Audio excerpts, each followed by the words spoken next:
ศาสนาพุทธคำราเป็นเจ้าเขามาอะไรอยู่สองยาปาก68ว่าปีใต้สองยาไปปาก19นี้ปีก็สาเหง3ปาก86คู่ปีคิดวันที่10เดือนเอพฤษปี2025เดือน5ขึ้นมาว่าอะไรอยู่13คำในปางสร้างตือกรรมตราอนัตตาวิปัสสนาภาวนาหานยอดธรรมอนัตตาปอกกรรมทน3อีเอิงกาดกูเสเวงเจ้าตรงเสตอนตนตีเมืองไตปัจจานนี่ก็เป็นข้าวยำทำคืนกำเนิดสุดวันที่10ในวันเหมือนไหนข้าวยำอันเท่าที่ไรอ่อนกันดังตลาก่อนนั่นนี่ก็ข้าวยำ6 โมงต่อถึง8 โมงโดยเช่นนั้นในภายในดังสืบกว่าต่อถึงเตียงขึ้น5 9 โมง5 8 โมง5เตียงขึ้น5นี่ก็เอาใจคัดใจกว่าต่อถึงเมืองแรงนี่ก็แค่ดีก็เบิกในคำขึ้นวันเหมือนในนี่แหละเป็นคำขึ้นเดียนเท่าที่ได้เหตุการณ์อย่างข่าวจูนี่ปั่นคำคืนกำนึงสุดในย่อเบอร์นั้นในไลออนตั้งสุดในเกาะเขานางขาไก่กุดขากวาทับต่างขาซ้ายก็เลยแบบนั้นขาซ้ายทับต่างขาขวาก็เลยมือ2 ขอนต่างไว้เหนือตักว่ายาวไว้ตัวซื้ออีวิเคียงอีวิยานว่ายาวในเฮาลาบหูเนอเปิดตัวยานปิญญาลาบตาเนอเปิดตายานปิญญาอยากตัวดีมันนอวิญญาณถ้าใจที่อันเฮาผู้นั้นไหลเสียนอันในเตียนมันพุทธบอกเกิดขึ้นเป็นมานั่นในก็เราหมอวางเห็นอนัตตาอ่อนตั้งเอาไปหันเจ็บไปหันตุกขะไปป่องแสงเลี้ยงใส่เนื้ออนัตตาในก็เคยดีลมเคยใจเขาอ่อนตั้งเคยใจเขายาวยาวเคยใจออกยาวยาวเคยใจเขาลึกเคยใจออกลึกเขาในก็เขาวนว่าเกิดออกในก็เขาวนว่าตายเขาในก็เขาวนว่าเป็นออกในก็เขาวนว่าลูกฟองในก็เขาวนว่าเกิดยับในก็เขาวนว่าตายในก็ไรใจว่าเขาตัวหลอกหลายๆไงเขามีหยาดตั้งหันซื้อใจหยาดตั้งวนซื้อใจ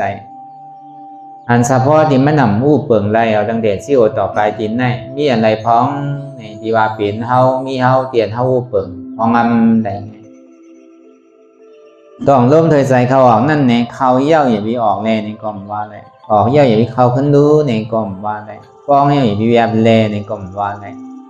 เวียบเย่าอย่าไปป้องขึ้นดูในกล่อมว่าเลยแต่ว่าพวกมันเขาเย่าเนี่ยมันออกขึ้นก็หัวตีตายออกเย่าเนี่ยเขาขึ้นเนี่ยก็หัวตีตายป้องเย่ามันเวียบเนี่ยก็หัวตีตายเวียบเย่ามันป้องขึ้นเนี่ยก็หัวตีตายก็ตายเย่าก็เกิดเย่าก็ตายในเดือดสีเกิดตายในอัมมีอันไรเที่ยงดีเดมันในใครเฮาผู้วันป่องแจงแรงใจว่าตั้งแต่ที่ก็ต่อไปตินในมันใจของเฮาอย่านี้เสื่อลองแต่ว่ามันเป็นอนัตตามันใจตัวเก่าเนี่ยนะอย่าไปถามว่ามันเป็นตัวเก่าเนี่ยป้วนปีป้วนเดือนป้วนวันมาต่อทั้งพ้องยามมือเดียวในอาสาเฮาก็นำมาตั้งเท่าก็มาจอมตั้งเป็นก็นำมาจอมใจว่าอาสาเขานำมาเลยซ้ำดินหนุ่มก็ไม่ใช่เขามาเลยยอกกะซ้ำดีหายซ้ำเท้าก็ไม่ใช่ซ้ำนำมาคือเราอันใดก็เพราะมันเก๋มันถึงมันอยู่มาข้าวยามถึงในก็มันใครดูใครกลนใครปังใครกวายใครแตกไปละมันอยู่ไรถึงเยามันตึกเกิงสัมผังมาลอยมันกินเท่ามากกูมือกูขิงกูข้าวยามมันดีกว่าเมื่อไรก็นั่นก็เบอร์นั้นไหนข้าวยามเขาก็มันบ่มีก็คือเยาแล้วก็เบอร์นั้นในคือเขาบ่ป่องแจงแรงใส่ว่าเพราะเขาติเหตุการณ์ละเหตุการณ์วิปัสสนาเนี่ยอย่าไปหักโตอย่าไปโกตายอันตายเนี่ยอย่าไปโกอันเขาโกเจ็บเนี่ยบอกว่าเขาโกตายก็เบอร์เขาโกเจ็บก็เขาโกตายโกตุกข้าก็โกตายโกตายก็โกเจ็บนั่นเป็นอันเลี้ยวกันตายเนี่ยอย่าไปโกอันดีโกนั่นถ้าที่ได้เกิดทั้งว่า ก็มันใครตายในไว้น่ะบางปอกนอนโดดกว่าเขาตายก็มีรู้บางปอกไหนไพ่ครึ่งก้างอะไรเป็นกว่าเตียนเท่าหันมันกาปัญญอกะเตียนมันเป็นมานั่นอยู่ๆพอจับยอกะมาก็วัน2 วันในถ้วยใจมันได้ตายแล้วน่ะมันไว้บ่ดันนั่นนะลองตั้งตายเนี่ยบางปอกยังตื้ออุบดีอยู่มาฟูปอกควายแบบเอาลองตั้งตายเนี่ยมันไว้น่ะมันไพ่มันไว้น่ะอย่าไปกลัวบางปอกกินข้าวแก้นข้อตายก็มีเนาะบางปอกเสกเคี้ยวก็เอาไม่กับติมใส่เคี้ยวเอาตายก็มีเพคือกึ่งกลางตายก็มีเพลินสันเนี่ยเพน้ำทมเนี่ยเจ้าในก็ตายกันน้ำเนาะ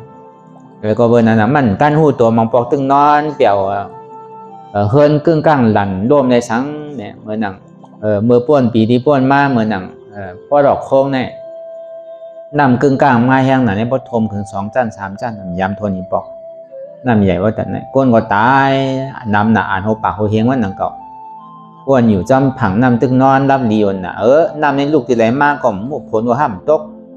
กึ่งกลางมาแห้งหนาเลยเอาดินกวนในก้นในตายบากตายเบอร์นะก็เบอร์นั้นน่ะลองตั้งตายเนี่ยมันไว้หนาห้อมตั้นหูตัวก็เบอร์นั้นน่ะอย่าวิโกตายอันดีโกน่ะนั่นฐานเท่าดีเกิดทั้งว่ามันตุข้ามตุข้าก็มั่วอยู่ในต้องข้าวตัง8 เดือน9 เดือนเนี่ยยังว่ากามดีก่อนว่าในพวกเป็นก้นเนี่ยพวกกับเป็นต่างเสื้อต่างร้องในกามให้อันนี้เขาว่าเป็นก้นไว้ก่อนอยู่ในข้าวตังต้องเม8 เดือน9 เดือนนอนคดข่อยไว้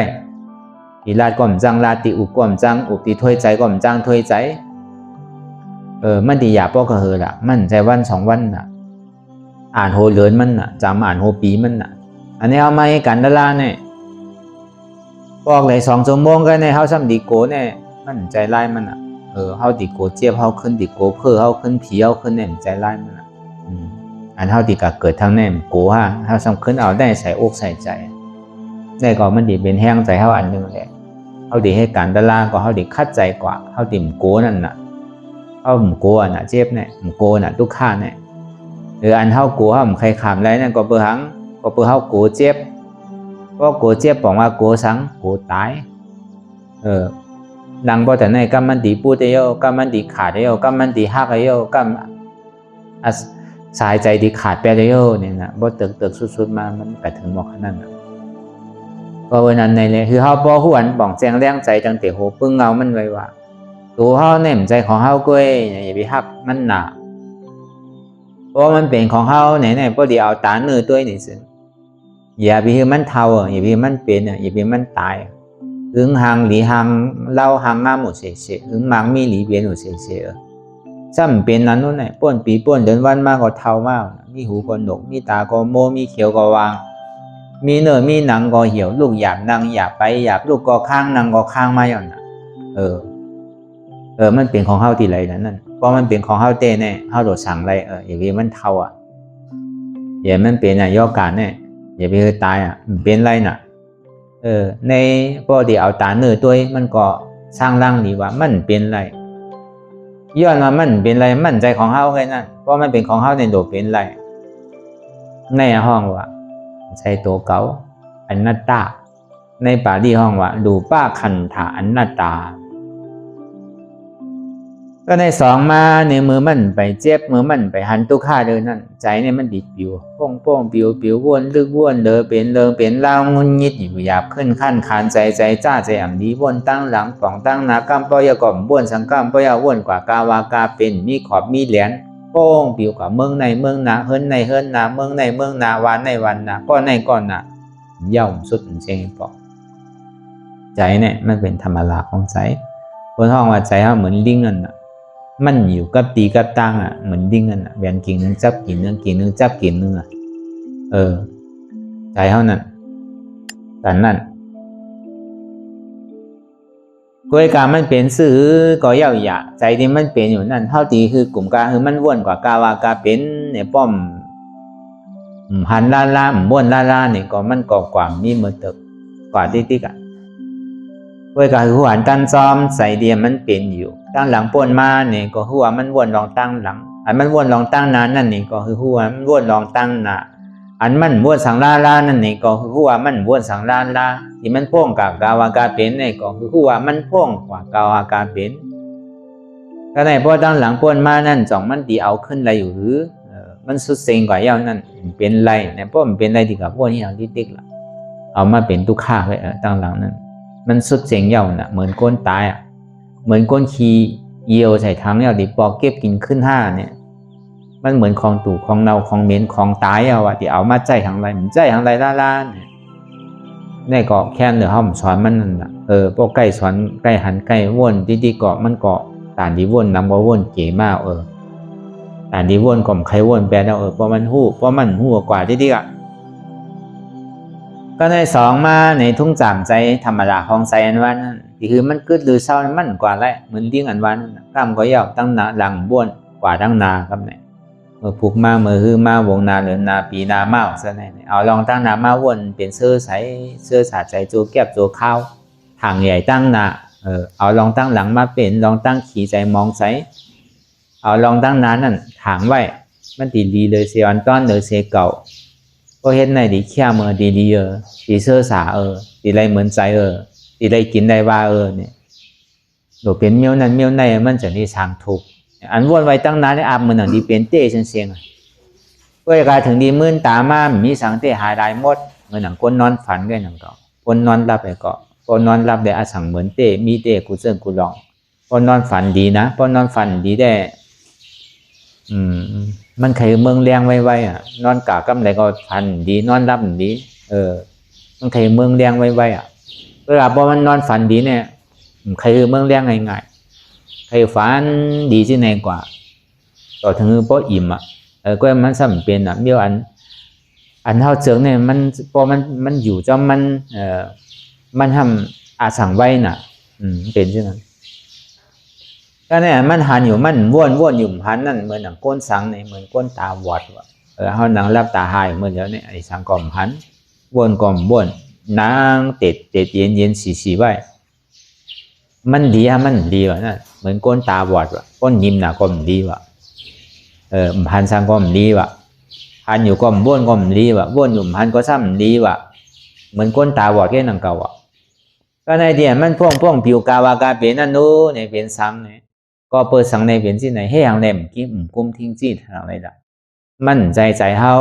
เพราะมันเป็นใจเฮาเด็กก็โดดทิ้งไรย้อนนั่นแหละมันใจเฮาอย่างที่มันเหมือนใจในสองมันมีเอาตั้งแต่อันเท่าความมาต่อถึงพองยามเมื่อเดียวเนี่ย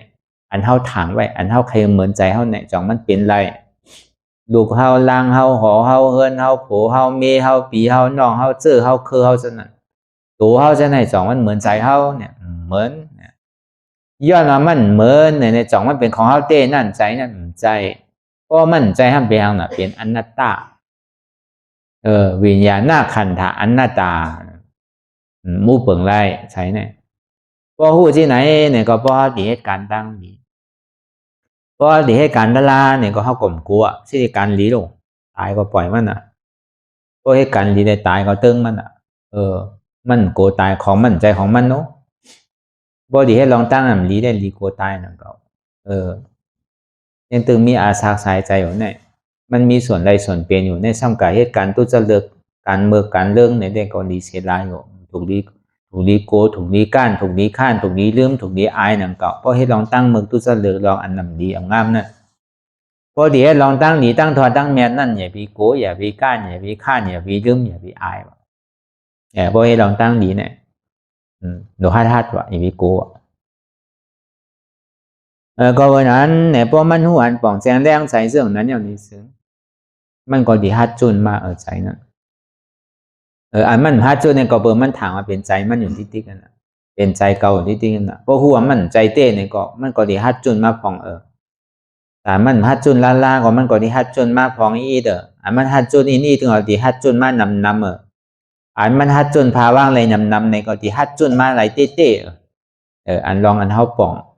ลองเตียนมันใจของเขาเนี่ยนำตอนพรดีมันเนี่ยพอหันอนัตตาเนี่ยมันกันเย็นอันที่เขาตุกข่าที่เขาเดือดเท่าไหมเนี่ยก็เบอร์อัตตามาหน้ารอผ้าสุมไฟเขาอยู่กูมือกูเขียนกูข้าวย่ำมีมือกึดมือเดือพอเย็นมาถอกใส่ลูกขึ้นพอเย็นมาถอกใส่ลูกขึ้นที่ติ๊กนั่นน่ะ มันดีกว่าสุดตีเสียงเมื่อไรล่ะส่วนไพ่มนุษย์ที่ติ๊กน่ะไพ่กิเลสาเนี่ยไพ่หมู่ลง10 กองเนี่ยโซนอยู่ที่ติ๊กแล้วมันดีกว่าวอดเมื่อไรมันดีเย็นเมื่อไรล่ะมันเป็นนั้นทุกวันห้อยนั้นไม่เดินกูขิงกูข้าวย่ำกันน่ะแล้วก็เบอร์นั้นในห้าซ้ำโซนไพ่ซื้อเนี่ยตาดีเผากิเลสานั่นเลยกิเลสาเนี่ยมันดีตกตีได้เอาซ้ำโซนมันเนี่ยดีเอาธาตุดินน้ำลมไพ่โซนมันเนาะลมแห้งไพ่ลูกดินแคมน้ำแห้งตีเอาในโซนมันเนาะตีเอาในเผามันเนาะมันจะดีกวายเป็นไรก็หมอในเผามันไหนเนี่ยมันกวายไรนั่นอันนี้ฮาวานลองใส่ลองวิจารณ์นั่นในกอมือนั่นหนังเก่ามังเขียงมังข้าวมังย่ำในกอเปียวเปียวมวนมวนเซ่อเซ่อมียุ่งโกโคมังเขียงมังข้าวมังย่ำในกอขี้ใส่มองใส่ใส่อ่ำดีใส่หุกใส่ให้ใครห้องใครให้มังเขียงมังข้าวมังย่ำในกอลีหลูหลูจ้าหลูหลูด้วยการธรรมดาของโลกรอบก้านั้นมันเจออันมวลอันเปียวอันเซ่อมันกวนตุกข้า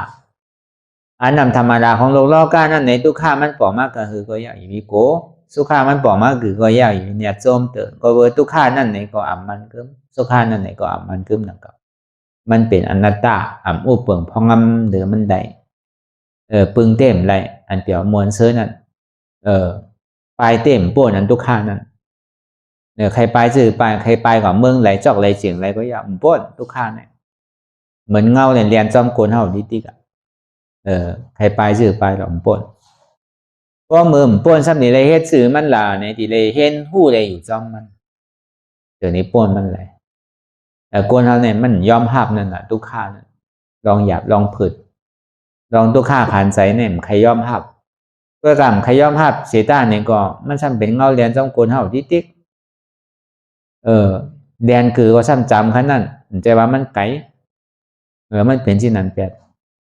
เพราะผู้ลองตั้งสภาวะอันตรายอย่างนี้สิห้องโกมันทุกข้าเนี่ย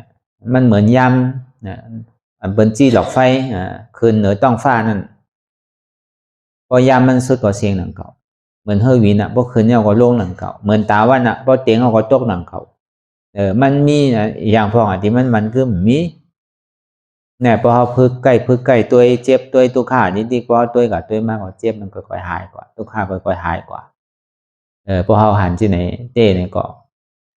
พอเขาหันทุกข้าเจ็บหายเนี่ยก็มันตีพาว่างเปียดสักกะยาเต็กที่พอหันนั่นนี่จ้าเนี่ยก็มันตีพาว่างเปียดมีฉาดีที่พอหันอัตนาตาเนี่ยก็มันตีตัดเปียดอัตตามันเป็นเช่นนั้นในการอันเท่าถูกดีบนหารตีพึงอีกอันไรเต้เข้าไปมันคือกล่อมบนเพื่อนกว่าเพื่อนมากหนึ่งกว่าหนึ่งมากก็ยังเจ็บยังโกนยังคืนอยู่ที่น่ะมันใจหายเนาะเพราะวันนั้นมันเจ็บก้นคืนซื่อก็ยาวเขาหลูหูตีอันใจหู้นั่นเจ็บก็เป็นรองเจ็บพอมันเจ็บมาตีอันใจหู้นี่ก็เขาหลูย่อมหับอันย่อมหับไม่เป็นใจเวทนาใจหลูกับตัวที่มันเจ็บเพราะกับตัวมันเจ็บมันขามได้เจ็บเอาที่ก็เหมือนเขาแต่จอมหมากร้อนกิงจอมร้องที่ก็เจ้าติดตื่นกว่าตั้งไหนก็มหูมันกิงจอมดองมันเกณฑ์ที่ได้ไว้เหมือนก้นหอมันจะมีการเย็นแหละก็วันนั้นในอันเฮามาจ้างดื้อกันตราในเกาะถึงที่คำขึ้นวันอย่างตั้งเขาจูนิปันในคำขึ้นวันผลชิปในซ้ำขึ้นวนคุกจัดไรในคอสั่งคำสอนของพุทธะคำพระเป็นเจ้าเฮาพระเป็นเจ้าที่ได้เอาหวาได้อยู่สีชิวาหวาลุ่มเข้ามาดีพอกันฮอตรากำนึงสุดมันเจ้าฮอตรานไหนเนี่ยก็เมื่อข้าวย้ำนั่นเนี่ยมันเจ้าก็จุนคันธะเอาปรินิพพานที่เอาปรินิพพานในเมื่อเดือน6 มนเพราะว่ามันเจ้าจุนยาวนี่ก็เบอร์คุณสงมานัดนั่นมันนิ่มมันตะลายเนี่ยมันจะก็หับลองตั้งนิ่มมันตะลายก็โองสังขาระในข้าวตั้งทั้ง3 เดือนในก็ที่เอาปรินิพพาน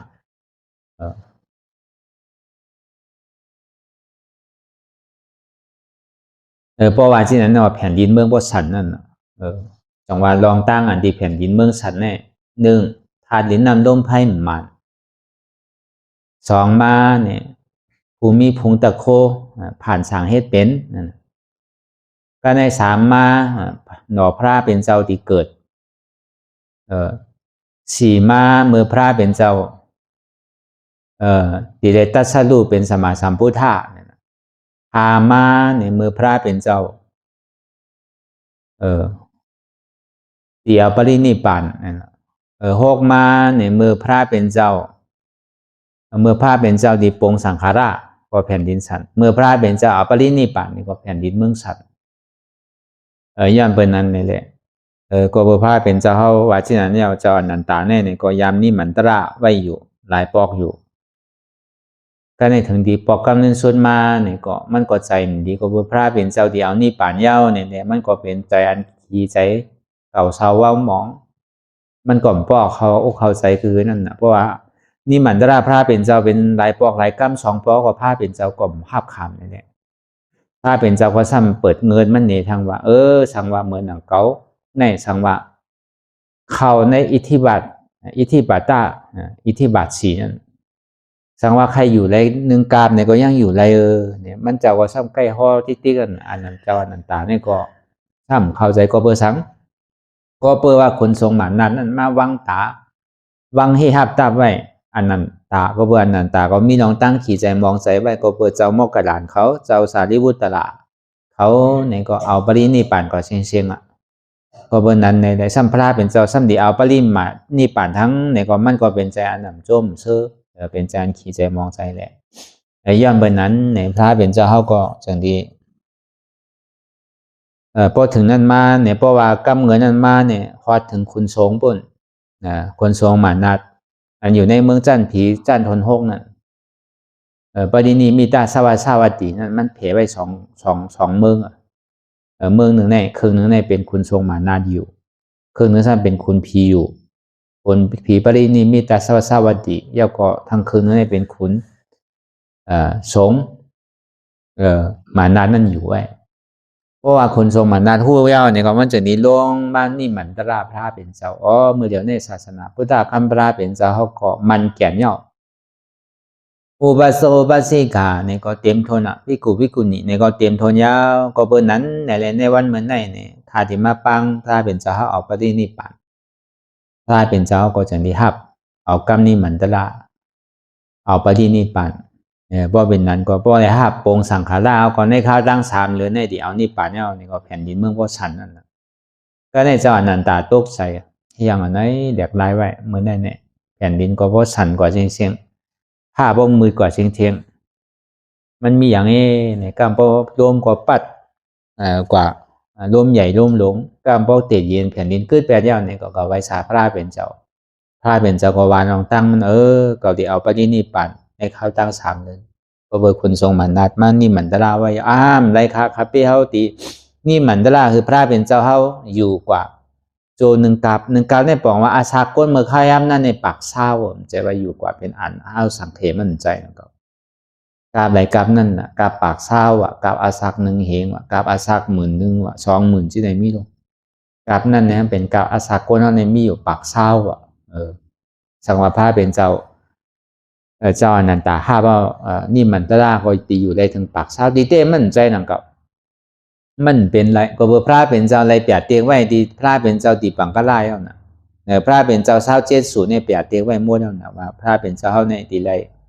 สัพยุตัญญาเมื่ออาศัก35ที่เข้าสนมหาค่ำกว่าเมื่ออาศัก80ว่าเจ้าอะไรอยู่45ว่าก็พระเป็นเจ้าเปียเตียงไว้แล้วเนี่ยมันจังมีภัยตีกายาอะไรมันเป็นกรรมอาธากาถาปันวาก็เปิดเจ้าอนันตามันใจนั่นก็มันเป็นไรนั่นเขาที่นั่นเตะก็เบอร์นั้นในข้าวตั้งทั้งสามเดือนก็ไปมาที่เก่าปรินิพพานก็ที่เก่าวันในเมืองก่อมใจเก่าที่ในสวนในสวนเสื้อสวนป่าต้นไม้ลั่งนั่นมีต้นไม้เป้าอันเพราะว่าต้นไม้เป้าต้นไม้ลั่ง2ต้นก็อยู่นอนสะแคงที่นั่นนี่แหละแต่ที่เอาปรินิพพานพอเบอร์หังเนี่ยมันเจ้าทำเยื่องจูถึงสุภาษาก็ลาเปิดก็เบอร์ถึงเจ้ากรัญญานั่นเขายามเป็นพี่น้องกันมาเมื่อจัดหลังปังก่อนเมื่อปานพระเป็นเจ้า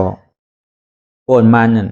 เลยมีหลวงตั้งสุดต้องมองอธิษฐานไว้ว่า ก็ปีเจ้ากรัญญานั้นช่ำยามหลูเขาหูอู้ตั้งแต่เมื่อเขาตึกเป็นน้ำนมอยู่เขาอูใช่ไหมเขาตึกใหม่ใช่ไหมมันก็เอาป้าเดี๋ยวมาหลูบรรพราเป็นเจ้าหลายปอกหลายกำเมื่อตีหนุ่มเมื่อตีมีนมมาในสังเมื่อเป็นเขาอูในสังเมื่อตึกตีปาดใหม่ๆในสังเมื่อตึกตีกองในสังเมื่อตึกตีเอาออกเขาเย่ได้สังเมื่อตึกตีเอาออกกินเย่ได้ก็มันก็เดี๋ยวออกมาเนี่ยก็เอาหลูพระเป็นเจ้าตั้งก็หลูพระเป็นเจ้าก็ตั้งสัจจะอธิษฐานว่าวันนาทาปลายมาพระเป็นเจ้าสู่ไรเช่นว่าคือคาเป้ในไรตะล่าอ่อนตั้งชุดเปิ้ลเนี่ยมีกรรมอธิษฐานไว้เช่นนั้นก็เบอร์แห้งเลยมีไว้ที่นั้นก็เบอร์ซ้ำไรมีพระเป็นเจ้าไรต่างถ้ากระตาปันเจ้าเตียนไรตะล่าอ่อนตั้งหนังเก่านะมันก็ไรยินเนี่ยก็มันก็ซ้ำใครเปลี่ยนมันหนังเจ้ายาหานตาป้านนั่นเลยมันก็ซ้ำเฮ็ดลองตั้งตาดีเปลี่ยนอะไรนั่นก็เป็นนั้นมาเนี่ยจะเจอนี้ป้างเจ้าสังขายาหานเขาอ่านโอเชียนก็เป็นนั้นก็มันก็สุดต้องอธิษฐานว่ามันสุดต้องอธิษฐานพระเป็นเจ้าอยากด้วยก่อนใจว่าติปนันอุโมตนาเด้อติเป็นไรเป็นไรเนี่ยก็ในเพราะว่ามันอยากตัวก็ติเป็นไรอยู่พระเป็นเจ้าสู่ตั้งนาได้ห้องชื่อว่าพระเป็นเจ้าก็ธรรมะมันติไรเป็นเจ้ากรัญญาติไรทบตะลาอ่อนตั้งสุดเวิร์นไหวเสถอมตะลาเสียใจเอานี่ก็ติไรเป็นอริยะไหวเสถอมตะลาอนัตตาและขนาดสุขเอานี่ก็ติเป็นยาหานตาพระเป็นเจ้าก็หนังอันกลางใจสุดต้องมองมองใครเป็นใครมีเนี่ยคือป้อเตรียมทนเหมือนหลังกลางอกกลางใจสุดต้องมองมองเสียกรรมโดยตาเนี่ยพระเป็นเจ้าอนุโมทนาปันก็สาธุก็จองว่ามันไหลตะลาตั้งบนสุดนั่นน่ะเจ้ากรัญญาก็ในก้นน้องมันเนี่ยมันก็ตึกโซนอยู่เฉยๆว่าพระเป็นเจ้าง่ายๆก็เจอติป้องมันในที่อย่างน้องมันดูมต้านมาเก่าคาแต่พวกมันไหนเอาใส่เขาเย่ดีๆเข้มกว่าเมื่อมันยังตึกหนุ่มตึกสังอย่างอยู่ได้มันง่ายๆคาแต่ตะลาแต่ไหวลื่นสุดมากค่ะค่อยเอาก็ไรเนี่ยว่าปีเขาเอาอ่อนตั้งให้ก่อนเนาะเนี่ยว่าคือมันเตี่ยวจี้เจียมลีๆก่อนไหวหลังกำเนิดสุดมากค่อยเอาคือเลยตะลาค่อยเอากำเนิดสุดว่ะก็เบอร์นั้นถึงดีมันพอเป็นเขาใส่ทั้งดีปาดทั้งดีกองทั้งดีป้อไม่ยาวเขาใส่เยี่ยวเมื่อไรเตียวออกกินยาวมันก็ดูนะก็เบอร์นั้นแหละมันไหลลาดกรรมไว้ที่นั้นนี่แหละถึงดีกรรมนั้นสุดมาเนี่ยเป็นพอไหลตะลากันหมดมันซ้ำเป็นก้อนผลกรรมนั้นสุดนั่นอันติไหลตะลานั่นสุภาธานั่นก็เบอร์นั้นเนี่ยพลาดเป็นเจ้าก็ซ้ำเยี่ยงงานมันก็อย่างหนึ่งลองหนึ่งก็เบอร์นั้นนะก็ดีกว่าเมืองใหญ่เมืองหลวงในขุนวันขุนเมืองตีพิษกันนะเพิ่นตีหิมทาต่อพระเป็นเจ้าก็เบอร์นั้นเมืองนั้นเนี่ยมันสั่งถูกที่พระเป็นเจ้าเขาตีคุณหมันล่าเขาที่โซนคุณหมันล่าเขานั่นก็เบอร์นั้นในแหละพระเป็นเจ้าเขาก็เอาปฏินิพพานที่นั้นก็เอ็นานติ่มลูกก็เบอร์นั้นในแหละเจ้าอนันตาก็ใจมันเลี้ยพระเป็นเจ้าเขาก็ว่าปันแห้งใจปันแห้งสังมันหนังเลยมันตีเจ้าอนันตาเนี่ยมันมีกลุ่มเกจูเหนือเก่าอันตาที่เหมือนมันเนี่ยมีพระเป็นเจ้าสูตรหนึ่งเนี่ยมีไรป้าเหลียวไว้วะมันก็ยองย่อมันก็ซ้ำพระเป็นเจ้ายองย่อห้ำใจนับแหละเพราะเป็นนั้นเนี่ยก็เดียวพระเป็นเจ้าเขาว่าเช่นไหนก็เปิดคาก็มีกลุ่มเกจูเหนือพระเป็นเจ้ากล้วยกาคาเป้ต้องปั่นให้ผิดปังสาวในเมื่อปรินิพพานที่เมืองใหญ่เมืองหลวงอันนี้มันเป็นในเถินในป่าเนี่ยมีไผหันไผหู้มันดีอ่างจำใครพระเป็นเจ้านี่ป่านว่านั่นเถอะพระเป็นเจ้าก็สิตีไอ้นั่นดิ่มลูกก็ถ่อมนะมั่นใจแบบอย่าไปวนว่ามั่นใจเมืองใหญ่เมืองหลวงว่าที่ไหนในอ่อนตาเนี่ยก็เลยเป็นคนจักรวรรดิมาเนี่ยสองปอกว่ะมันมีฉากเสียไว้พวกคุดลงก่อนในดินเนี่ยมันจะมีหม้ามีล่อตีบล่อสังเดียมพังไว้ในใจดินมีไว้มันก็หายใจเหมือนนี้นั่นนะเจ้านันตานั้นมันเสียดีว่าข้าวยามก่อนมันคำดึกตีจำเป็นคือก็กะบอกปันคุณเขาที่ได้ห่างแห้นไว้มันเจ้าก็ซ้ำถามตีได้เฮ็ดจื้อพระเป็นเจ้าเพราะพระเป็นเจ้านี่ปานก่อนเนี่ยตีได้เฮ็ดตีได้ห่างแห้นจื้ออันนั้นมันเป็นปุญตาคุณหมันด่าเขาตีห่างแห้นมันดีมีปุ่งหน้าตีมาตีเฮ็ดชื่อว่ามันตีมากขึงปองขานแกอยู่วิไมใจลองอันเก่าเจ้าผ้าเป็นเจ้าก็ผักไว้ตีได้เอาผ้าชื่อของบางอันก็ผ้าเป็นเจ้าวาไว้มันก็จะมีแนดกว่าบอกคุณหมันด่าเขาเพราะคุณหมันด่าเขาเลยยิ่งเอาใจเขานี่กิ้งเกิดกว่ากิ้งเกิดมาก โอ้พระเป็นเจ้าในเปียอาสากปอดเนาะเฮาก็ย่ำตันใดตะล่ามตันใดหู้สังเตเตพระเป็นเจ้าสมมาปฏิเอานี่ป่านเย้าเนี่ยเป็นอันใจมันโจมเสื้ออ่อนกันมากกันต่อพระเป็นเจ้าอันจ้าเป็นผู้ยิ่งในมาอ่อนตั้งหมดว่ะพอเปิดป้อคำมาเนี่ยมันป้อแคบนั่นน่ะป้อกลางคำกลางขึ้นมาป้อออกตาออกตานี่เนี่ยกูมันป้อดอดแล้วนั่นน่ะเอาผู้ยิ่งมากันต่อพระเป็นเจ้าไว้ต่อถึงมาเป็นจุ้มไหมป้อยาวไหวเสียนั้นมาป้อลึกป้อคำเอาจากดิมมีไผเพราะมีไผเอาจากนี้มีสุภาธากระปึกใครมาถามปัญหาเปศนาพระเป็นเจ้ามาย้อนขว้างอีจอนันตาปันเมื่อมีเอาเกิงดีที่เขาเนี่ยเขาลาลีถามกว่ามันเป็นพรดีสังหามเฮไว้2-3ปอกถ้าเป็นเจ้าในยินนะว่ายังเป็นไผนั่นเนาะเป็นสุภาธาห้องมันเข้ามาเลยมันใครถามมันก็ปล่อยมันเนี่ยคือมันเข้ามาเลยถ้าเป็นเจ้าตึงนอนก็ถามปัญหาเปศนาอันมันมีในกลางใสนั่นหนึ่งว่าในน้ำในจึงมีห้อยตีนบ่สองมาในอากาศกลางหาวในจึงมีห้อยตีนบ่สามมาเนี่ยว่ามาตลาโผตลาในเลือเสศาสนาพุทธคัมภีร์เป็นเจ้าเฮาในศาสนาต่างเสื้อต่างร้องในจองที่มีจองที่เป็นไรบ่ไหว้เสพระเป็นเจ้าปรินิพพานก่อนแน่ผู้กัวอริยามาในจองมันติเป็นไรจองที่เฮ็ดไรเป็นไรมีไรว่ามันมีข้อถามเจในไรเสื้อไรลองลองต่างเสื้อต่างร้องในอาเยี่ยมแย่ลำร้องเนี่ยว่าเมื่อเอาไว้กำหนึ่งก่อนก้อยกะพระเป็นเจ้าก็ว่าปัญญิตบาติยาวๆนั่นมันมีห้อยเตียนอยู่ในกลางเท้านั่นนั่นมันมีห้อยเตียนนั่นก็มีว่ะนอกเหนือเสียศาสนาพุทธคัมภีร์เป็นเจ้าเก่าในว่าเพราะว่าภัยในยางจ้อมเสียนตั้งอริยมรรค8เปิงนั่นสมาธิที่สมาสังกัปปะสมาวาจาสมากัมมันตาสมาอาชีวะสมาวายามะสมาสติอริยมรรค8เปิงนั่นสมาที่สมาสังกัปปะสมาวาจาสมากัมมันตาสมาอาชีวะสมาวายามะสมาสติสมาสมาธิว่าศาสนาอะไรก็เย่าเพราะว่ามีการลักษณะ8เปิงในมากตะลาโผตะลาในตึงมีว่ะก้อยกับได้ศาสนามีในศาสนาเก่าก็ในภาพเป็นเจ้ากรมละ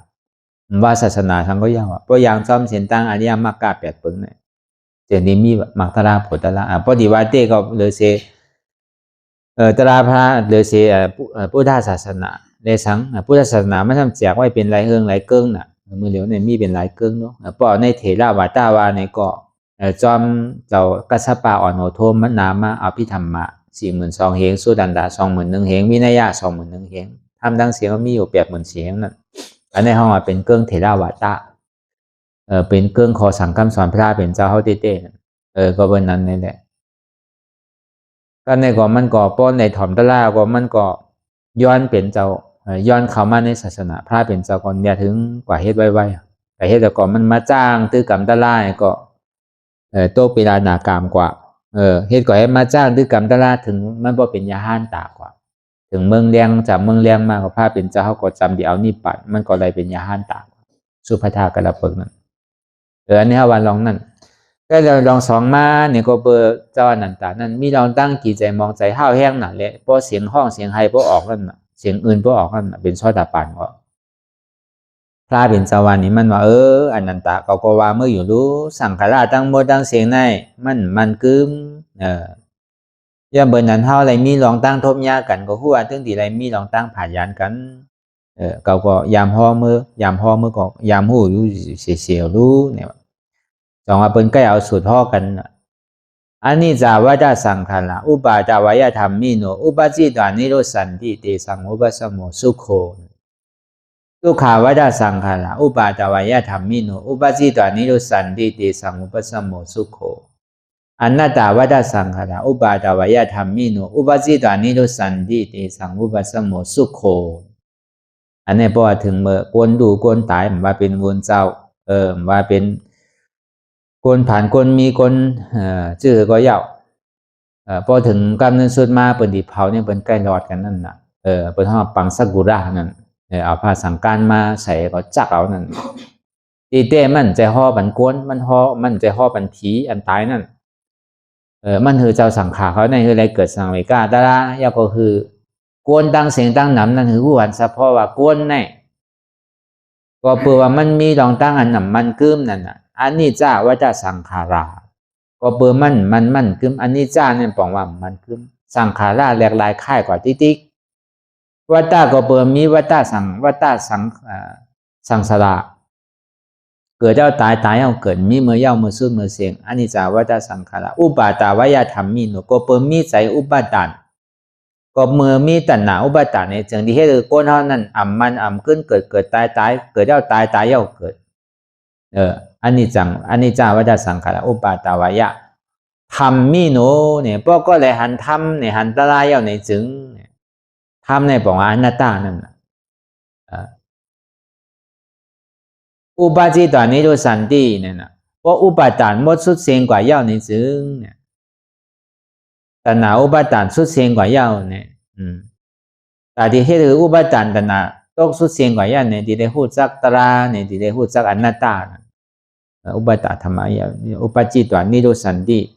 เตสังอุปสัมโมสุโขเนี่ยเพราะตัณหาอุปาทานสุดเสียงเกียงหายกว่าเย้าเนี่ยก็จึงที่เป็นเมืองสันติสุขะห้องอันนิพพานนั่นในข้อที่หนึ่งอันนี้จาวัฏสังขาราอุปาทวายธรรมิโนอุปจิตานิโรสันติเตสังอุปสัมโมสุโขทุกขาวัฏสังขาราอุปาทวายธรรมิโนอุปจิตานิโรสันติเตสังอุปสัมโมสุโขทุกขาวัฏสังขาราอันเท่าไรมาเกิดเท่าเป็นตายเนี่ยเป็นทุกขาวะอันเท่ามาอะไรยุคนามขันธาเนี่ยบอกว่าได้มากองทุกขาวะทุกขาวัฏสังขาราอุปาทวายธรรมิโนนี่ก็เปิดสังเป็นเหตุหักเอาจ้องมันเนี่ยก็เปิดมีตัณหามีอุปาทานมีรองตั้งใจติดใจจับใจจ้อยใจเปลี่ยนเป็นเหตุหักเอาจ้องมันก็เบอร์นั้นนะเฮเลยเหตุหักเอาจ้องมันติดตกหมดสุดเสียงเกียงหายกว่านั่นที่ได้หันสังทำมาทุกขาวัฏสังขาราอุปาทวายธรรมิโนเนี่ยธรรมิโนว่าที่ได้หันธรรมที่ได้หันอนัตตานั่นนะธรรมิโนอุปาทวายธรรมิโนอุปจิตวานิโรสันติเตสังอุปสัมโมสุโขเนี่ยเพราะหันสัพพตระหันธรรมเอาในจึงมดิตาเป็นอัตตาที่ที่ตัณหากิเลสอุปาทานตกหมดสุดเสียงเกียงหายกว่าเพราะตัณหาอุปาทานตกหมดสุดเสียงเกียงหายกว่าย่อนี่ก็เข้ากับที่เป็นสุขาห้องว่าสันติสุขาห้องว่าอมตะธาตุเป็นสันติสุขา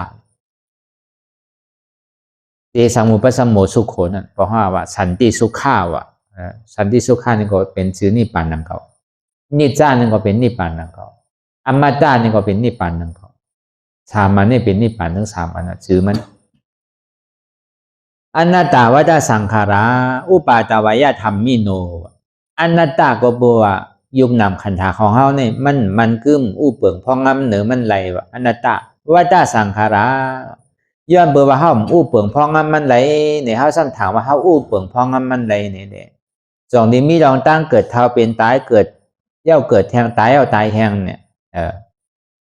วัฏสังขารานะอุปาทวายธรรมิโนก็เปิดสังขารเป็นเหตุหักเอาอจ้องมันทางหลาเนี่ยก็เปิดตัณหากิเลสอุปาทานเป็นเหตุหักเอาอจ้องมันดังนั้นแล้วมันพอดีสุดเสียงกว่านั่นที่ได้เฮ็ดถือนี่ไรฮู้จักธรรมะตรานั่นธรรมิโนนะอุปาจิตวานิโรสันตินะเพราะหันธรรมหันตราหันอนัตตาเอาในซึ่งอุปาทานนั่นมันดีตกมดสิเสียงเกียงหายกว่าตัณหาอุปาทานก็เปิดสังในมีอุปาทานก็เปิดมีตัณหานั่นความอยากใครเป็นอุปาทานเกิดขึ้นมาก็เปิดมีตัณหาเพราะเมื่อไรตัณหาอุปาทานสุดเสียงเกียงหายกว่าย่อก่อนนั่นนะเป็นสันติสุขาเป็นอมตะธาตุอันนี้กับกาโดยดองอนิจจวัฏสังขาราทุกขวัฏสังขาราอนัตตวัฏสังขาราอุปาทวายธรรมิโนอุปจิตวานิโรสันติเตสังอุปสัมโมสุโขเนี่ยอันนี้มันกับการในรองควรเฮาถูกที่เข้าใจเขาเข้าใจเพราะมันตายมาเนี่ยเพราะมันตายมันซ้ำห่อมันเก่ามันรอดมันเก่าเนี่ยเพราะมันปังสกุล่าก่อนนะเพราะก้นดีๆเปิ้นห่อนั่นเก่าดีแต่เนี่ยมันเปิ้นห่อเป็นก้นดีถอมมันน่ะก้นนั้นมีหูมีตาถอมมันตีเต้มือกูปองเนี่ยพอก้นตายเนี่ยในเปิ้นดูได้มีรองตั้งสุกยุงอย่างอ่ะพอตายเอาหลวเผาก็ไม่เร็วอ่ะใจหลวปั้งเจ้าสังขายาหันเนี่ยพอมีเจ้าสังขายาหันเนี่ยมันติ่มกว่าตีหลีเนี่ยมันใจก็ตายก็มันพอกับเกิดเท่านั้นที่กับเป็นสังก็มันพอมีภาวะไว้อ่ะนะสมัยพอมีเจ้าสั่งเจ้าจ้างเขามา สวดมาถอนว่ามาปังซากุระในมันติ่มโป้เนี่ยมันใจมันพอมันตายมันพอเกิดใหม่เอานะมันติเกิดเป็นสัตว์เดรัจฉานเปตาอสุรกายนาลายขึ้นเกิดเป็นโกนขึ้นนางกับฮอดเมืองผีเมืองสังนี่แก่มันสันติมาไปเอากู้โสมันเอาเนาะพอมันตายก็มันบ่ดกเกิดเอานะก็เปิ้นนั้นเปิ้นปังซากุระนั่นเนี่ยเปิ้นใครฮู้อันซะพ่อว่าตัวแลเนี่ยว่ามันมีอยู่ซื่อนาตั้นตาในเยาเนี่ยว่าลองตั้งอันนำมันกึมอันว่านั่นจ่องหันเนี่ยพอเกิดก็ฮู้ว่ามันตายมันกึมหยังโดยเสพราเป็นเจ้าเฮาเนี่ยก็ห้ามป้นได้ดังเก่าว่าเจ้ายาหานตากเขาถึงมีกำนึงสุดมาเนี่ยก็ซึ่งที่ได้ผ่ายานกันในห้องอันนี้ซ่าเนี่ยมีอันไหนเตียนว่ามันกึมทวาราในเตย่อมเบอร์นั้นนั่นแหละก็เบอร์สัตวะทั้งหมดทั้งเสนเนี่ยผู้อันซะพอลองตั้งอนิจจาวัฏฏะสังขารานั่นก็เบอร์มันกึมเนี่ยมันสินี้เฮาอะไรเกิดเท่าเป็นตายก็เบอร์นั้นอันใดที่เฮ็ดให้เฮาเกิดเท่าเป็นตายก็เบอร์อุปตันตนะกิเลสอ่อนโทษนายในเฮ็ดให้เฮาเกิดเท่าเป็นตายเพราะใครมันกึมในซึ้งที่ได้ผู้อันซะพอตราตาที่ผู้สันซะพอตรานั่นเนี่ยก็ปองอันเฮาไม่กันตระอนัตตานั่นปองเสียงเลี้ยงใจอนัตตานั่นโอ้หูหันยุ่มยำขันธาหาเปิงเป็นอนัตตาเย้านี่ก็อัตตาได้ที่ตัณหาอุปาทานเนี่ยที่ตกสุดเสียงเกียงหายกว่าพอตกสุดเสียงเกียงหายเก่าก่อยเข้ากับที่เป็นนิจจาห้องว่าสันติสุขะเป็นอมตะธาตุเดสังเนี่ยอันนี้มันบอกลองอาจองอาโจมันนะเจว่ามันก็เข้าป่าในเชษจัตราสีเปิงนั่นก็ทุกข้านี่ก็เหมือนนั้นนั่นก็อนัตตานี่ก็เหมือนนั้นนั่นก็กำนำเฮาดิ่มปองใส่ว่าเมียวเบิ่นปังสักกุลาปันก้นตายแกอันนี้จะว่าจะสังขารนั่นมันเบิ่นห่อติไหลเมียวคนดิบมันใจมังกะลาฮิอิดมาห่ออยู่เบิ่นห่อที่ตีตั้งเนี่ยเฮาที่ทางที่นำใจที่ได้พระเป็นเจ้าเฮาบ่ว่าไว้อันตั้งพระเป็นเจ้าไปเอานิพพานแต่ก็มันเจ้าบ่ลาดปันเจ้าอนันตาไว้อันตั้งอันนี้จาวัฏสังขาราอุปาตวยธรรมิโนอุปจิตานิโยสันติเตสังอุปสมโมสุโขทุกขวัฏสังขาราอุปาตวยธรรมิโนอุปจิตานิโยสันติเตสังอุปสมโมสุโขอนัตตวัฏสังขาราอุปาตวยธรรมิโนอุปจิตานิโยสันติเตสังอุปสมโมสุโขอนิจจทุกขอนัตตาเนี่ยพอยอแก็บเตก็อนิจจทุกขอนัตตามันคือเป็นทุกขอุปเปิงพองมันใดเป็นอนัตตาใครว่าที่ไหนก็บนนั้นป้อมหันถึงเฉพาะอนิจจามหันถึงเฉพาะทุกขามหันถึงเฉพาะอนัตตานี่ซึ่งที่ได้เกิดเท่าเป็นตายย่อมสุดเสียงปอกก็เพื่อเอาทั้งเป็นเหตุทางเอาอจ้องมันก็เพื่อเอาตัณหากิเลสอุปาทานใจจับใจจ้อยมีย่อมภาวังก็บนนั้นก็เปิ่มหัวเฉพาะตราเตียนมันมีเดชทำมีหันก่อมหูทำใจทำมีก่อมหันทำใจก่อมหูย้อนเบอร์นั้นในที่ได้เกิดได้เท่าได้เป็นได้ตายของที่ไหนดิกะที่ได้ตายเอาเกิดแล้วตายสังวาก็ไหลผู้ไหลแลผู้อันเฉพาะเตียนมันคือมันเป็นทุกขาเตมันเป็นเฉพาะอนัตตาเตนั่นคือแหละมันที่ไรลองตั้งอันมันคือเป็นสันติสุขาเป็นอมตะธาตุนั่นที่ได้เอาตะล่างโหไหลคอไหลที่ได้เอาไล่ไหลจ้างตื้อกรรมกว่าพวกก็ไหลผู้อันเฉพาะสอขาหันลองตั้งสมาธิที่สมาสังกัปปะตามอริยมรรค8เปิงนั่นในพระเป็นเจ้าก็สำคัญว่าปันติสุภาธาทางกรรมมันถึงลบเงาได้ลบปลายมันจ้อมมันเดียวเพราะอย่างจ้อมเสียนตั้งอริยมรรค8เปิงเนี่ยมรรคตลาโผตลาเนี่ยมันติ่มเป่าพังหังซอตาปันสกิจกรรมอนาการยาห้านตาอันว่าเนี่ยมันถึงติเกิดมันถึงติมีอยู่ติ๊กอ่ะบากายกี่ปีกี่ปากกี่แห่งกี่หมื่นกี่แสนปีก็มันถึงติไรหันไรทั่วบุญติ๊กนั่นนะใครว่าที่นั้นอันนี้มันก็สมั่งงามกันนั่นก็เบอร์นั้นนี่แหละก็เบอร์เท่ากับวนคุกใจไรใครใจถึงถึงพระเป็นเจ้าเข้าส่วนมหาค่ำกว่านี่ปั่นกว่าพระเป็นเจ้าก็ซ้ำขึ้นผักคอตะลาไว้กำนึงสุดเดสังก็ในสองมาเนี่ยเขาคุกใจไรใครใจถึงเสียสุมาหลงเข้าเนี่ยเจ้าบุตรที่วิจิตาธรรมะนั่นในก่อนมันเจ้าก็ถึงข้าวยามตีเข้าส่วนมหาค่ำกว่านั่งก็เป็นอนุปฏิเสสานิปั่นเนี่ยไรมากตลาโผตลาพอจอดถึงกว่าที่เกิดเท่าเป็นตายอันนี้ก็เข้าไรหันอยู่นะมันเจ้าก็มาเปิดตีในหลายปอกเขาลูก3มาตีใน3ปอก4ปอกเขาน่ะตีว่าเท่าในก็ ก็เป็นตีกิ่งเพตีในเมืองใต้เนี่ยก็เป็นปัทมามันตั้งสู้ดาวนะอันนี้ก็โดยเสปอเมฆครูบาอาจารย์เฮาเป็นตึงปอตึงเมเฮานั่นน่ะเสียสุมาเฮาเนี่ยปอเมเฮาเกิดเป็นเมียวนึงปอเมตั้งธรรมเฮาซ้ำเป็นเมียวนึงอ่ะปอเมตั้งธรรมเนี่ยตึงเป็นตึงปอตึงเป็นตึงเมอ่ะปอเมเกิดเฮาในมีปอมีเมมีสองก้อนเนาะเวลาปอเมตั้งธรรมเฮาเนี่ยเป็นตั้งปอเฮาเป็นตั้งเมเฮาก็วันนั้นน่ะเขาเจ้าก็โดยเสขอสั่งคำสอนเตียนไรผักไว้เตียนเฮาเลยเห็นหูเลยจ้างตื้อกรรมต่อถึงเพราะไรทบไรญาติเตี้ยวเนี่ยก็จังดีเลยเอามาต่อใครหนีนั่นแหละศาสนาพุทธคำลาเป็นเจ้าเฮาในที่ได้เฮืองเพิ่งใส่กว่าตั้งนะนั้นก็ลองตั้งอนัตตาวาตาเตียนเฮาไรมาสั่งสอนอยู่กูวันในนี่ก็เปิดปิงเลยเสพระราเป็นเจ้าดาราเป็นเจ้าอริยสังขารเจ้ายานตาเขาตั้งหมดตั้งเสียงเอาตั้งแต่อัครสาวกะมหาสาวกะปกติสาวกะอันเอาปรินิพพานเข้าส่วนมหาคัมกว่าเดอเสนันมาเนี่ยก็ปอเมฆวะอาจารย์เฮาเนี่ยเจ้าหูที่วิจิตาธรรมะได้อ่อนสอกหามาหันสภาวะอนัตตาเนี่ยได้เอามาสั่งสอนบรรเทาแล้วพอเลยทบเลยหันต่อถึงวันพองยามเมื่อเดียวในก็เป็นหือมาเนี่ยก็กำลังสุดมาเนี่ยก็อันไรก็มันกึมอย่าไปถามว่ามันดีมันกึมภาวะเนี่ยก็เหมือนนั้นดังเก่าในข่าวต่างทาง50 ปี60 ปีเมืองกว่ากันหมดอ่ะมันเลยก็มันดีกว่าดังดีดังจ้านั่นแกจองว่าคือหยุ่มย้ำเฮ็ดลีไรลีเฮ็ดให้มันมีเตะนั่นเกิดมาภาวะจัดหนึ่งจัดเนี่ยแม่ก็อยากคือซุ่มนั่นน่ะเกิดมาเป็นคนพุทธศาสนาเย้าเนี่ยก็คือพวกอะไรเป็นอริยะคืออะไรพวกอะไรอย่างจอมเชียนตั้งปอเมฆวาอาจารย์เฮาใดสาเฮากว่าตั้งใดก็เฮาดอกคัดใจอย่างจอมขอสั่งคำสอนเดียมันเจ้าสอนไว้เฮาก็ซ้ำเอามาจ้างตื้อกรรมกว่ามันเจ้ากว่าตั้งใดก็เฮาที่ได้ฮอดจอดถึงตั้งนั้นนั่นเก่าป้อมเป็นนั้นสอนกว่าตั้งออกเฮาซ้ำเรียนกว่าตั้งโต๊ะสอนกว่าตั้งหอเฮาซ้ำเรียนกว่าตั้งจานแต่ย้อนโซโปขี้ก็มันได้มันเปิงแตงมันเหมือนว่าการย้อนการขอนั่นเอามาหินใส่หม้อวืดตกน้ำว่ะใส่เฮาว่าเอามาหินเนี่ยเอาตัวเฮาวืดตกว่ะเอาตัวไผก็ดีนะวืดตกว่ะย่าก็สู้ต้องให้คือมอนพุดขึ้นมามันพุดมาอะไรว่ะของมันมาหินไว้มันใจเป็นทุ่งจามมันว่ะเหมือนก้นน่ะเฮาซ้ำเฮ็ดลายหนึ่งเฮาซ้ำสุดต้องมองใครลายหนึ่งมันเป็นไรน่ะเหมือนนั้นน่ะเฮามีหมอเงินหมอคำเนี่ยเลยเฮาว่าเขาสามารถด้วยได้เอามาหินปลอมใส่ได้วืดลงกว่าในน้ำบางหลายในสังในแม่น้ำลงในสัง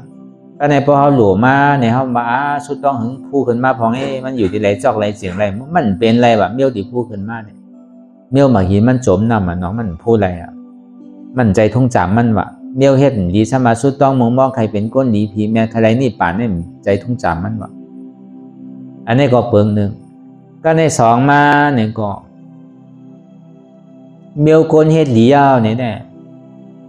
เหมือนหนังมอลินเนี่ยใส่น้ำมันไว้วะพอวืดตกน้ำเอาเนี่ยพอมอลินแตกเอาเนี่ยน้ำมันถึงพูมาวะย้อนของมันถึงไรวะการตั้งดีเนี่ยที่คือก็ไหลมาว่าปันเท่า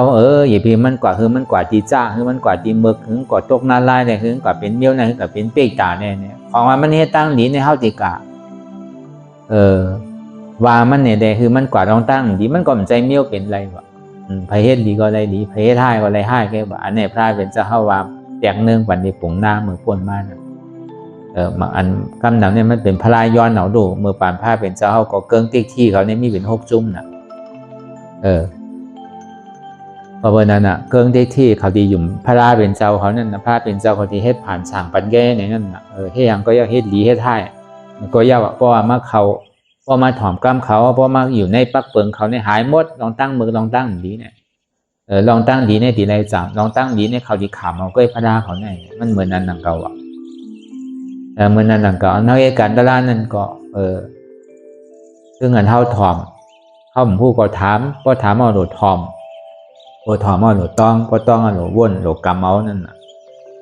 ภาพพอบุญว้าวนะพวกใครไรมากตลาดโผตลาดเจก็ในตั้งเรื่องเขานี่ป่านก็มีอยู่เฮ็ดมันแม่ก็อย่าไปซุ่มนั่นตัวตอนคืนนิดๆอย่าพี่มันยอมนั่นน่ะปองว่า วันไหลสีปอกเนี่ยนะปอกไหล2 ชั่วโมงที่เกศชุดมันเฮ็ดตาข้าวตั้งอยู่1 ปาดเนี่ยนะป้อมไหลมากตะลาโผตะลาโตตอนกว่าทั้ง2 ปาดวันไหล10 ชั่วโมงป้อมไหลมากตะลาโผตะลาเตอโตตอนกว่าทั้ง3 ปาดวันไหล12 นาทีนะโดนนึงโดนเพิ่นป้อมไหลก็อย่าไปเฮ็ดก็เฮ็ดหมอกกันในวันนาเดือนนาจาดนาปีนาจาดนาตึงไหลมันในกับพระปอบุญที่เฮาเตรียมไว้ในทางเดินเขานิพพานในก็มีอยู่อันแก้วก็มีอันกว้างก็มีอยู่นั่นก็วันนั้นกูเจอกูลองเดียนมันเจ้าเลยห่อไว้นั่นก็เฮาก็อยู่จอมปักปึงเดียนมันเจ้าเลยห่อไว้ก็นั่นก็เฮาก็ซ้ำได้ตัวโทษไปได้เฮ็ดเดียนมันเจ้าห่อไว้เฮาเลยจ้างตื้อกรรมก็บ่ได้พูดถึงไรป่องเจียงแรงใจโตเต้ฮู้อีดอนอีนึงเลยเอามาห่อปันเฮาว่าได้มาเปิดปังตลาดกำในนั่นก็พอดีเคได้เคได้นั่นก็มันยังคิดคนเคเล่บ่วนเดิมไปคิดขี้ตีนเดินนั่นก็พอดีมาแจกเพนั่น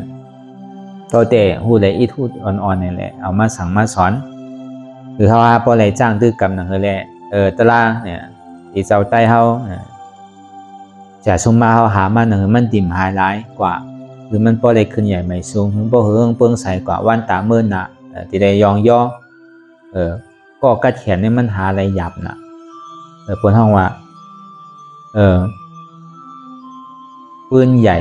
กอบหมอยองว่ะจ้องใหญ่วัดใหญ่กอบซอนดิกว่ะกินใหญ่กอบตั้งข้านว่ะพานใหญ่กินใหญ่พานใหญ่กอบตั้งข้านว่ะจ้างดีจ้างแมทก็เปใครแมทได้จ้างว่ะ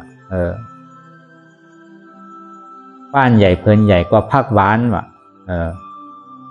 ถ้าปอนี่ก็เป็นปอบุญเฮาเขียนไว้หนังเก่าก็เฮาปืนเฮาก็เฮาหลวงหมอยองนั่นน่ะศาสนาเฮาก็เฮาหลวงหมอยองนั่นน่ะเพราะเฮาหมอยองบ่เฮาหมอนั่นก็มันสิไฮไลท์กว่าอีตกซิมกว่าหลวงหมอปันแห้งกันนั่นน่ะก็ว่าทางนี้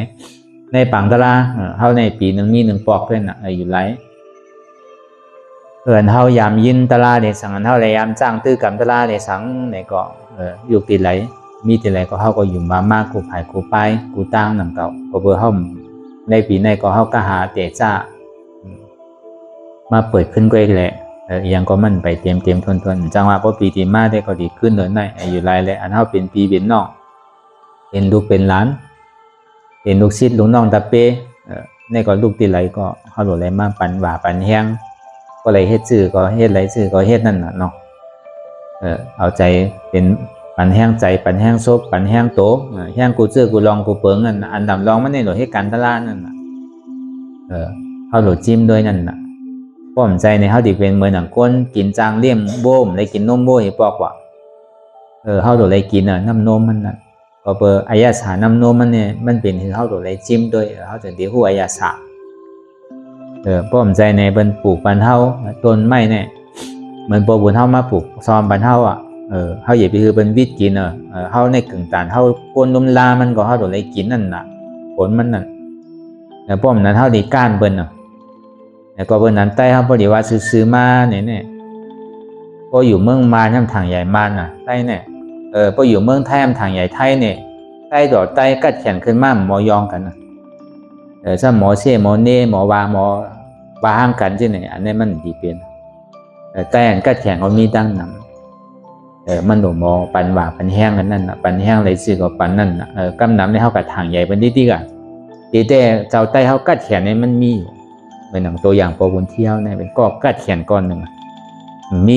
ต่อง่ายๆนั่นก็แต่ที่เกิดอะไรมา1 เจ้า1 ป้าเนี่ยแล้วก็ห้อมยกยองห้อมปันว่าปันแห้งเนี่ยก็มันสิหายหลายข้อสั่งคำสอนอนัตตาเนี่ยมีไผฮัดไผลาดไผว่าอันที่เป้ตัวในว่าเต้ฮัดว่าเต้มันเมียวเมื่อพอบุญเฮานี่ป่านกว่าเย้าก็มีพอบุญเฮาเพิ่นไว้เส้นนั้นมานั่นแหละอนัตตามันดิ่มหายหลายเนี่ยก็คัดใจนั่นน่ะเฮาก็คัดใจนั่นมันดิบเฮ็ดตึ้งกว่าในเมืองใต้เฮาเนี่ยเฮาเป็นใต้เนาะโดดละกำใต้นี่ติกะพอเพิ่นใครพอบุญว่าน่ะเนาะพอกับฮอดตะลามมาเพิ่นเฮาเพิ่นว่าเฮาเป็นมารว่ะเพิ่นก็พอเพิ่นใครไรเพิ่นสิมาปีนเอาไว้ว่ะก็กะฮอตลาดไทยดิเป็นไทยแก่วะก็บนใครเป็นที่มาปิ่นไว้หนังเก่าก็บนนั้นพอบุญเฮาเนี่ยเป็นก้นฮักสาดฮักเจอฮักเคยแต่ โดยเช่นนั้นเนี่ยก็หักในศาสนาพระเป็นเจ้าเลยว่ามันหาเป็นมีปัญหาได้อยากเตะนับตัวหาได้ง่ายๆก็เพราะนั้นหนังอันพอแม่ครูว่าอาจารย์เท่าในห้อในวัดไว้เนี่ยก็ต้องอยู่กูขิงกูข้าวยำปูนตาโกนตั้งนำนั่นคือแหละเป็นบอดีหัวอันซะเพราะหน้าตาในนั่นนี่ก็ขามหยาบขามทุกข้าศาสนาเฮาบอดีเพิ่งใส่กว่าก็เฮาก็คือมันเพไว้หลายตีหลายตั้งนั่นน่ะเหมือนนั่นกะเฮาเขาได้ถ่อมได้ยินในยูทูบในเฟซใช่ไหมเมืองไทยเนี่ยมันทางสอนได้ดีแต่เมืองไทยเนี่ยเพราะว่ามันมีจื่อมีเสียงใหญ่มากเนี่ยมันมีอันย่านเก้านำแต่พอเมืองเฮาเนี่ยเป็นเมืองเฮาแล้วเฮาทางได้สั่งสอนดีเพราะเฮากับกะได้ลองชีปอยเยไปหมังมีเฮากับกะได้ลองในงานเยไปเจอคือเฮากับกะได้ลองอยู่มู่เยจังได๋ก็มันผิดเพราะเหตุการณ์ศาสนาเยน่ะก็เบอร์มันมีหลักฐานศาสนาศักดิ์สิทธิ์น่ะอนัตตาเนี่ยมีไผเถียงแล้วก็เบอร์พระเป็นเจ้าฮ้อไว้เต้น่ะก็เบอร์นั้นได้เฮาโหลยืนอยู่ในหลักกันในคือไรที่เต้ได้เฮาโหลฮัดอุปหัดลาฮัดสอนดิๆก็มันโดไปก็เดียวนั่นน่ะไผสอนได้ก็สอนดิๆกันน่ะมันจะดีไรเปิ้งใสกว่าอยู่ไรก็มันก็เฮาก็มีกิ่งเพลหลายเจียวแล้วเนี่ยเฮาว่าดีกาดกูตีหนึ่งอะไรในเมืองใต้เนี่ยอันมักมันเด้ๆก็เฮาว่าอันที่มันจอมคำสอนของพุทธะเอาจอมคำสอนปู่บุญเฮาได้ฮ้อไว้นั่นเช่นนั้นก็ตาคิดเล็กยาวก็อันนายเยิงน่ะ3ตีเนี่ยมันตึงยืนมันตึงมีเรียบร้อยไว้มีหลักมีฐานไว้ลองไหวลองสั่งว่ามันเต็มทนไว้กูเจอกูลองในกับป่าในสังขารตึงหมดตึงเสียงก็มันมีไว้หมดแต่ว่ามันกึ่มไว้ใน3ปีเอาก็ทางไรสอนตลาดดีๆอันดำร้องได้เฮาอย่าไปเฮ็ดผิดลองตั้งปักเปิดเมืองเปิดก็ยาวเฮาอยู่วันในเมืองใดเฮาโดดจ้อมปักเปิงวันเมืองนั่นเพราะเฮากับพี่แล้วก็ก้อยกระจูเฮาตีเป็นมากกระจูเฮาตีใหญ่กระจูเฮาตีอยู่มามอคันไหนก็มันง่ายๆนั่นอันนี้ก็มีดีเฮาสิได้พร้อมเสียงเปล่งปากที่ได้คัดใจเหตุการณ์จ้างด้วยกรรมตลาดกว่าอันใดจอยใดอันใดก็เฮาโดดจอยเหตุการณ์ตลาดก็เปิงลงมันได้เฮาโดดเฮ็ดอันเปิ้นเลี้ยงหรูลุ่มลาเนี่ยมันดีเกิดขึ้นมาทั้งก้อยแกมันมาจอมกู้โซนำเก่าพระเป็นเจ้าเฮาก็ปันเฮาอึบนำเก่าก็เฮาเฮ็ดบ่ตันไหนก็เฮาปันเฮาอึบนำเก่ามันก็ตัวเตะรอดกว่านำเก่าแต่ก็เบิ่นนั้นอีหยังก็ยาวเฮาหลงมีเป้าหมายเฮาหลงมีคอยยังงานนั่นก็เลยมันดีมีจื่อคือปืนกว่าหนังบ่บุญเฮานั่นน่ะเพิ่นก็ว่าเป็นที่วัดอนัตตาวิปัสสนากรรมฐานกาดกูวัดอนัตตาของเจ้าปู่ที่เนี่ยก็เป็นบาไว้ชื่อนั้นชื่อก็เป็นของชื่อเจ้าปู่ที่เฮาก้อยกาตีนาเยิงแหละตีก็เปิดไว้เสนั่นมาเนี่ยบ่บุญก็ซ้ำดอนเฮาน่ะเนาะเอาปฏินิพพานกว่าเอาดูเลยเสวานาเยิงเนี่ยไม่เป็นชื่อเจ้านาเยิงไงตะคิเรียกนั่น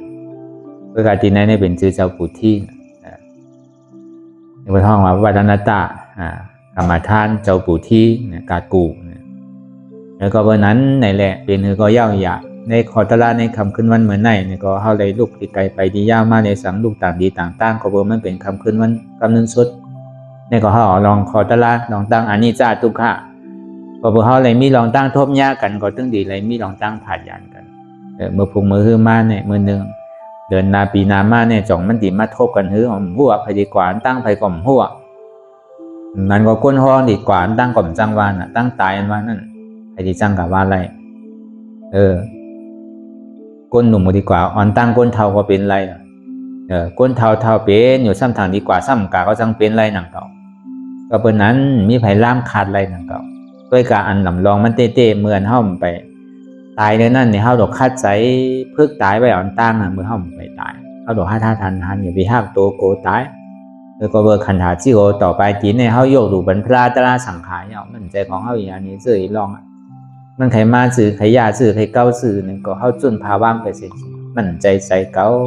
มาดีใจก็มาดีตัวก็ใจตัวเก่าเนี่ยมาดีเจ็บก็ใจเจ็บเก่ามันเป็นอนัตตาเฮาโดปองแจงเลี้ยงแสนนั่นอย่าไปกับปองแจงเลี้ยงแสนที่มันมีรองมีตาที่มันหมอยาวหมอสุดเนื้อหมอเสียปอกที่มันเฮ็ดสังขารนั่นยาวกว่าที่แต่มันมีมือเตอผิดปอกอันมันติดเติบติพาว่างเลยเนี่ยกำเนิดสุดมาเฮาโดดจุนไปหมดนั่นน่ะมันจะที่ยาวที่สุดโดดพึ่งไว้อันตั้งนั่นน่ะมันใจว่าจุนเนี่ยก็เอาสั่งใจนะเฮาโดดพึ่งไว้อันตั้งนั่นน่ะ เอาใจเขาจุนนั่นไหน